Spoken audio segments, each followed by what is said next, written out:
എൻ്റെ കണ്ണുനീർ ഇനിയും ഉണങ്ങിയിട്ടില്ല. ഇന്ന് എനിക്കുറങ്ങാനാകുമെന്ന് കരുതുന്നില്ല. വെറും 5 മാസം മാത്രം പ്രായമുള്ള ഭഗദീഷ് എന്ന കുഞ്ഞിൻ്റെ നിഷ്കളങ്കമായ കണ്ണുകളാണ് മനസ്സ് നിറയെ. ആഘോഷങ്ങൾ അർത്ഥപൂർണമാവുന്നത് ആ ദിനത്തിൻ്റെ ഓർമ്മകൾ നമ്മുടെ ഹൃദയത്തിൽ ആഴത്തിൽ മുദ്രണം ചെയ്യപ്പെടുമ്പോഴാണ്. ചിലപ്പോഴത് നനുത്ത ഓർമ്മകളാകും, ചിലപ്പോഴത് നൊമ്പരപ്പെടുത്തുന്ന ഓർമ്മകളാകും.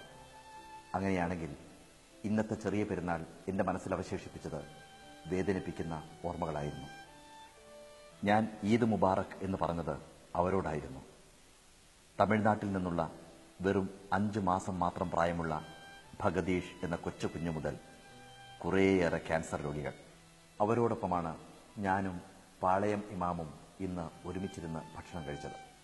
ജനാബ് ഇ.ടി. മുഹമ്മദ് ബഷീർ പ്രസിഡന്റായുള്ള CH സെന്റർ, RCCയിൽ ക്യാൻസർ രോഗബാധയെ തുടർന്ന് വരുന്ന പാവപ്പെട്ടവർക്ക് താങ്ങായും തണലായും ഒരു ആശ്രയ കേന്ദ്രം. അവിടെ രോഗിക്കും അവരോടൊപ്പമുള്ളവർക്കും ഭക്ഷണവും താമസവും എല്ലാം സൗജന്യം.